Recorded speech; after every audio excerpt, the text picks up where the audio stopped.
Hi everyone, welcome to Animation Juice. My name is Richard and it's Monday, which means it's time for another animation tutorial. In this week's tutorial, I'm going to show you how to do a walk cycle using a flour sack. Now this is our first foray into walk cycles, and it's just going to look at the fundamentals of how to build a walk, and then I'm going to use the flour sack to finish up just a pretty normal walk for the flour sack. It's building on all of the principles we've been learning in the previous episodes. It's a really fun episode, so let's jump in.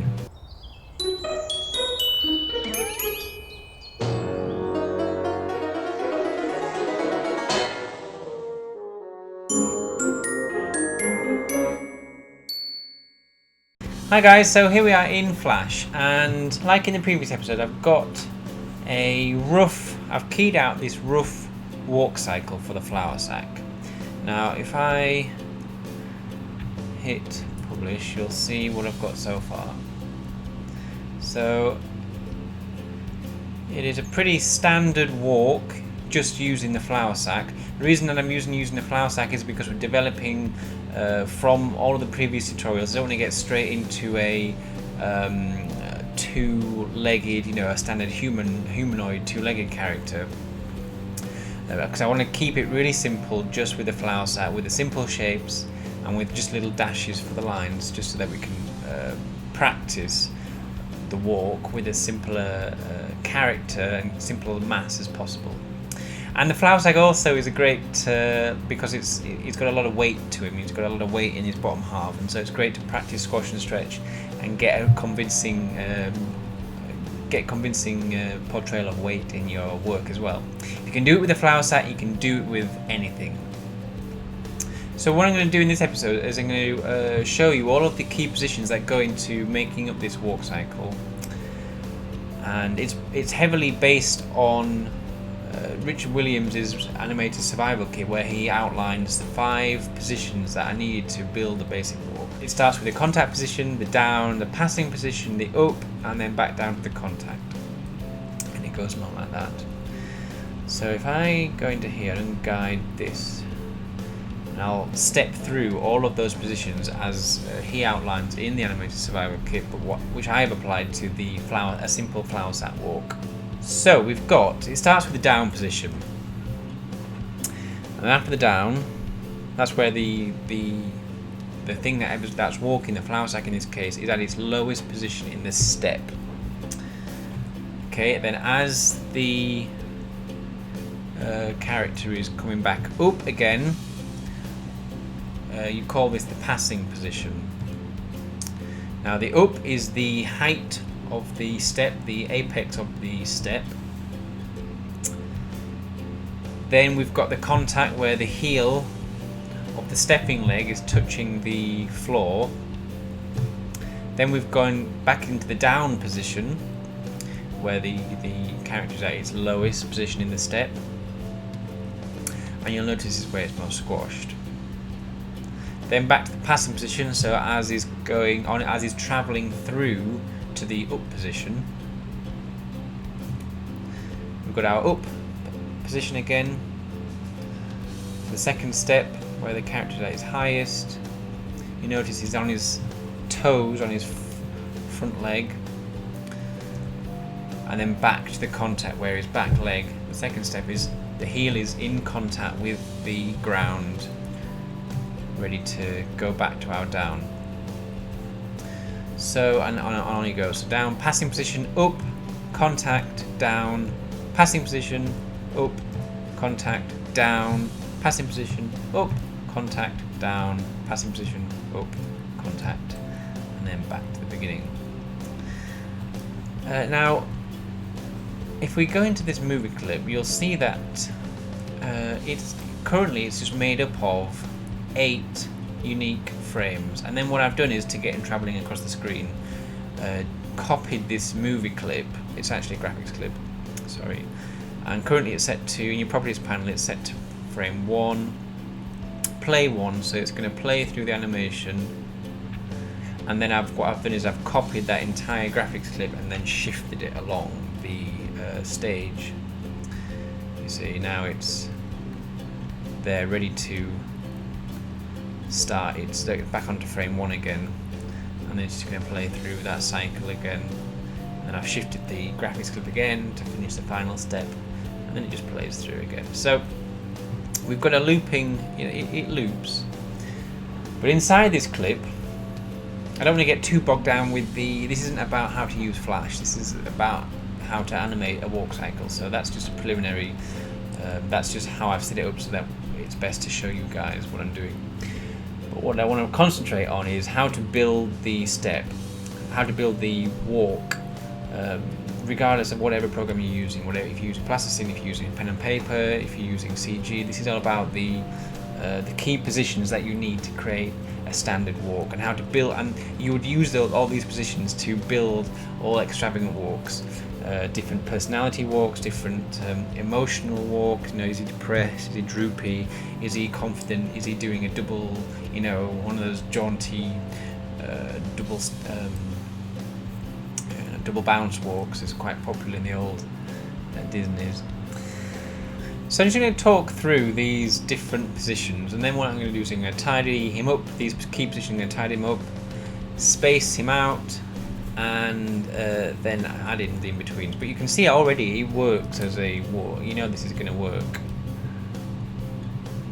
And there's just 8 unique positions. All it's about now is just tidying up a little bit and adding some in-betweens just to smooth it out slightly. But we're 80% there already. So these positions are really the key to a great walk cycle. So the down position is, like I say, is where he's fallen forward and caught himself on the stepping leg, and this is where he's at his lowest position. And as this is a squishy squashy flour sack, it is also where the character is his most squash position. And let's just come out. The passing position here is he's back on his way up to the up position. So it's the breakdown drawing between the down and the up. You can call it passing position. Richard Williams calls it passing position or the breakdown position. It doesn't really matter what you call it. It's what he's doing here, and this is where the back. You know, this is where the pelvis and the head is causing that thrust, that upward movement,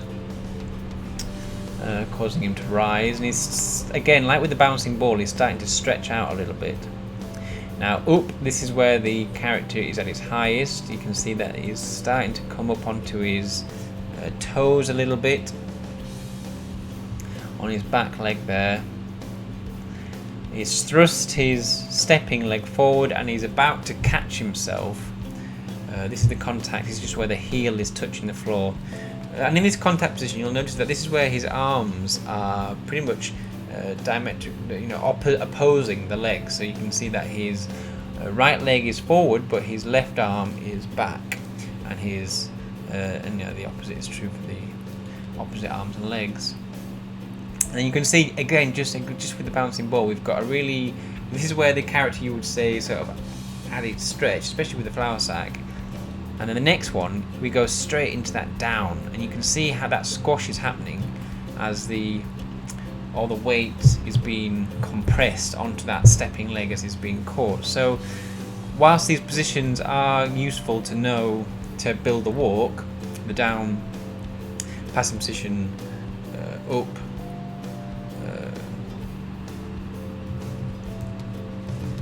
the down, the passing position, the up, the contact, and the down again, you can also see that all of the principles that we're building are still in these animations. We've got the stretch and the squash, stretch, squash. And what I'll do when I time this out is I'm not going to put any in-betweens between this contact and the down. I'm going to go straight from there to there. It'll give that nice snap, a nice change of shape, just like we did with the bouncing ball and the bouncing box, and when we did the bouncing flour sack. So it's all the same. Contact, again, the heel is touching the back, the heel is touching the floor, ready to catch himself. And again, that contact position, this is the opposite, so this is the opposite step. So we've done, he's bringing his He's stepping with his right leg in here, boom, boom, boom, boom, boom. There, he's caught himself down. Now he's stepping through with his back leg to complete the cycle, and we're back.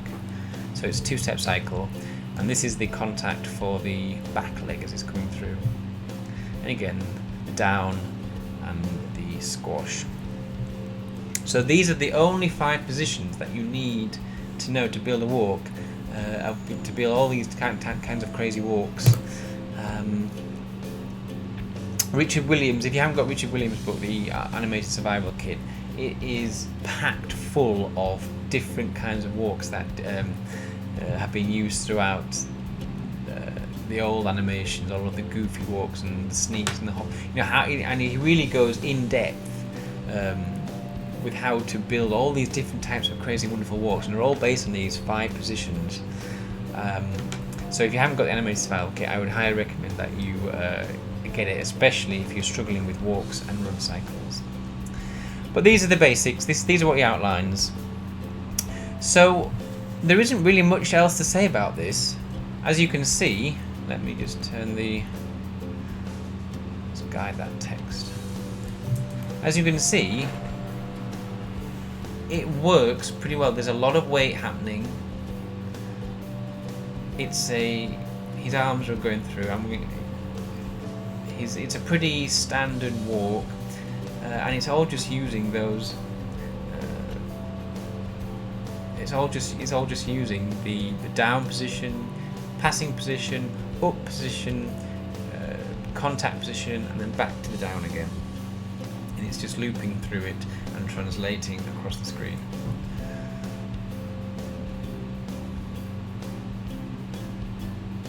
Before I clean this up, there is one thing I would like to just mention, which is a really useful thing to try and get into your animation, and that is the use of reverse curves. Now, you can see that the shape that this flower sack is making here is a nice S. Well, not S, but it's sort of this sort of curve happening in his body. And then immediately after this frame, we've reversed the curve. It's called the reverse curve.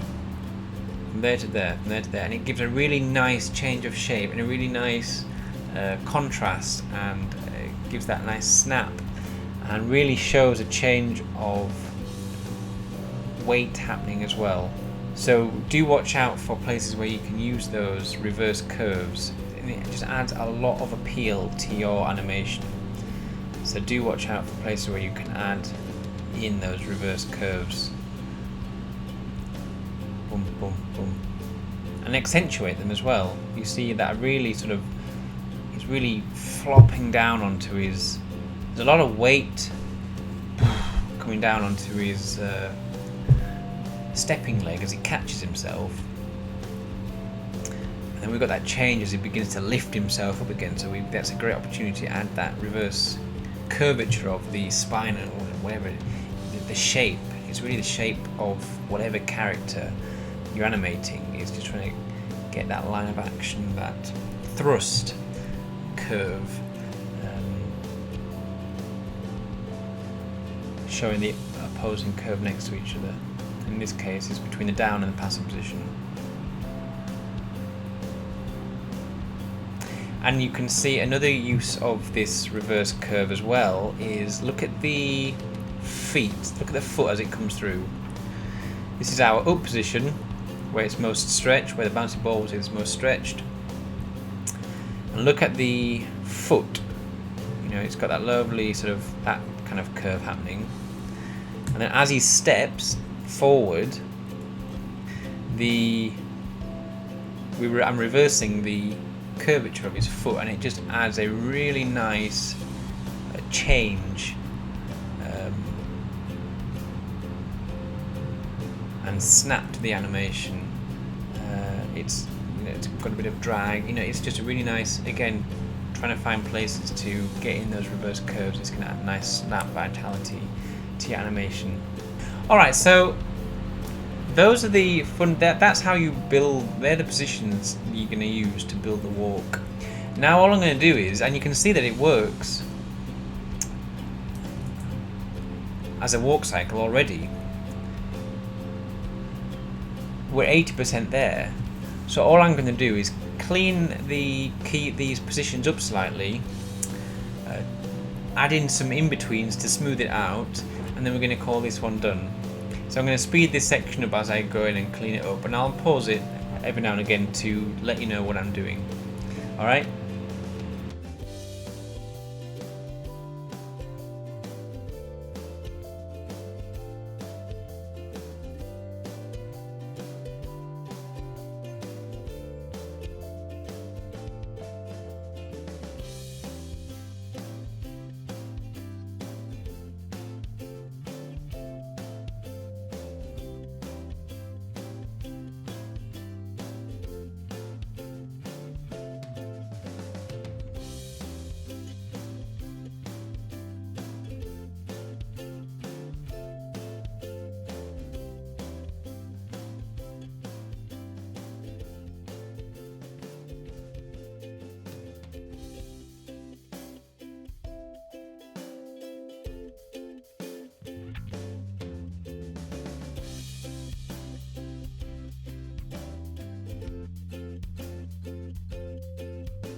Okay, so I have cleaned this guy up, and now I'm about to timing out, spit out the keyframes, and then finish off with smoothing it out by adding the in-betweens. Currently, the only reason it looks, when you play it now, it looks like it's walking, and that's only because I've set the frame rate from 24 frames per second down to 8 frames per second. So I'm not, they aren't timed out yet, but it does play at roughly a nice timing to see it. So because it's playing at 8 frames per second, 3 times slower than 24 frames per second, I'm going to generally I'm just going to space the whole thing out by giving each frame, each one of these guys, 3 frames. But bearing in mind, I'm going to, between here and here, I'm not going to add a space. It's just going to be that and then that, because I want that change, that vitality. So that's what I'm going to do on the timing front. But just before I do that bit, I just want to talk, just mention something on the cleanup.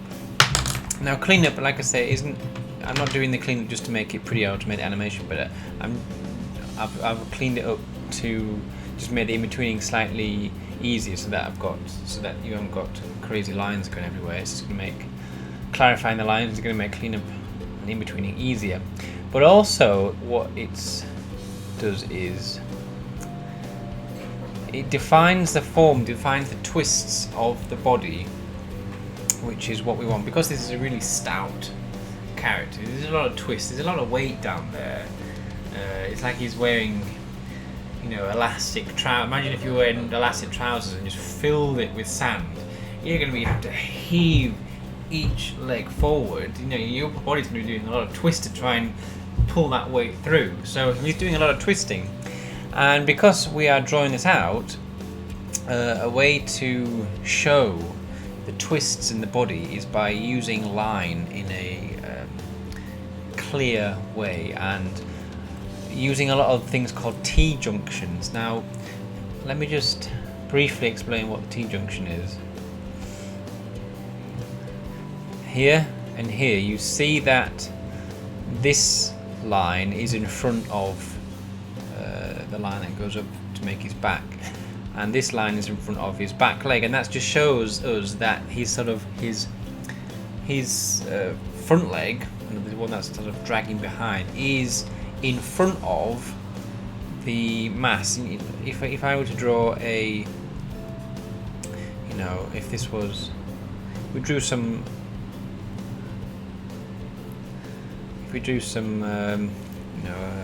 form lines on this thing. This is the sort of the circular mass of his.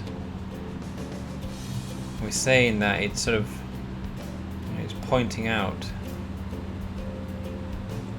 this way, but his chest is pointing away from us. Do you see that? And we're showing that by having this line in front of this line, and we're also doing that by having this arm crossing over the head area, and also down in the bottom here. Let's get a different colour. So here, that's not very good. So here, down at the bottom, and here are all in a really simple way, but clearly it's showing us the twists that's happening in the body, and that is just imperative to clearly tell your audience what is happening with this character.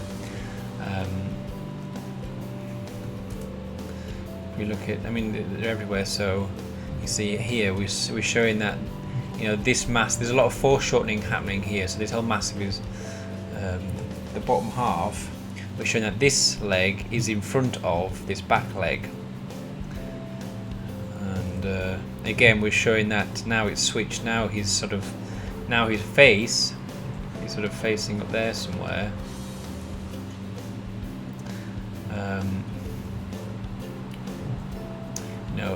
Up towards us that way, but his belly is actually facing away from us now. You see, if we were to draw on form lines. You know, this is sort of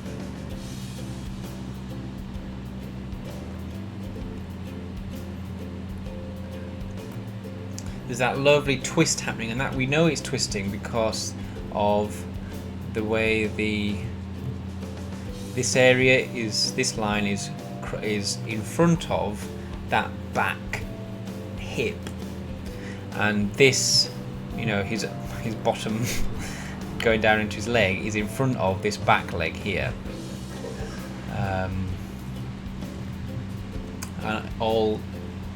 So two very simple lines, but two very important lines to show that twist that's happening. And the result of that is you get the lovely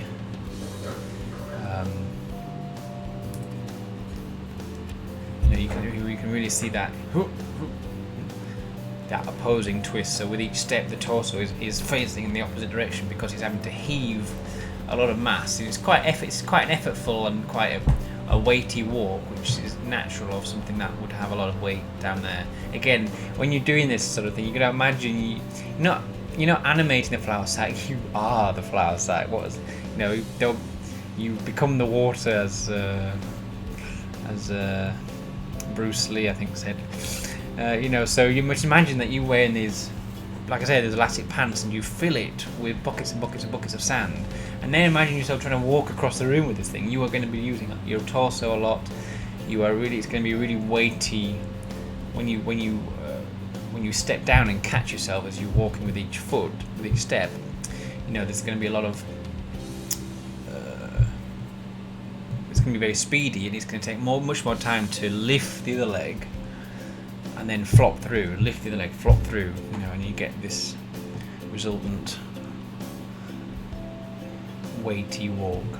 So that's all I want to say on the clean up front. So I'm not doing it to make it look pretty, I'm doing it to make in-betweening easier, and I'm also doing it to clarify and communicate to the audience these twists, and doing that by adding these T sections, which are really important because they show depth in your work, depth to the form. Alright, so let's get rid of that. So now I'm going to time this, time the keyframes out. I'm going to put it back up to 24 frames per second. And if I do that, you'll see what happens. Now if I press play, you see, whoa.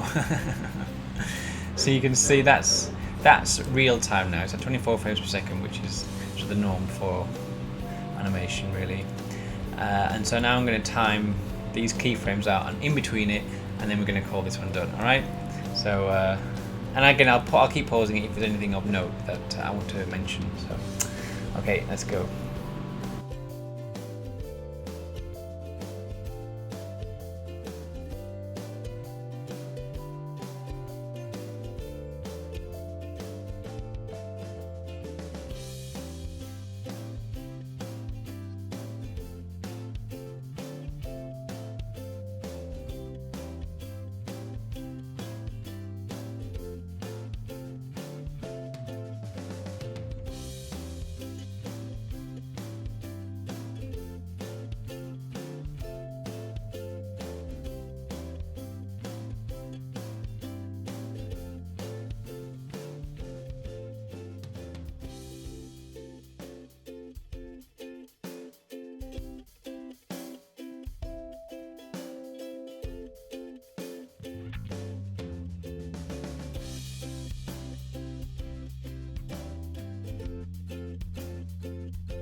Okay guys, so I have done the in-betweens for this thing. They were just straight in-betweens.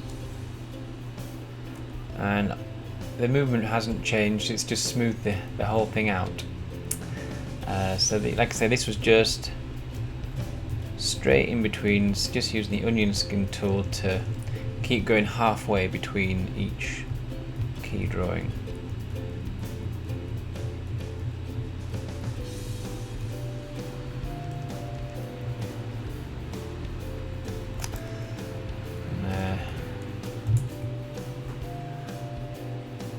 So that's working really well for me. So all I'm just going to do now is tidying up a little bit and add the arms, and then that's it.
So there's the finished walk.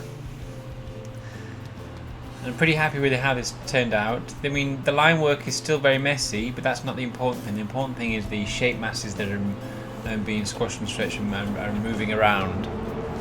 So if we just look at refresh ourselves with the downs, the contact, the passing position, and all of the key position that we looked at the beginning. So there you can see there's the down,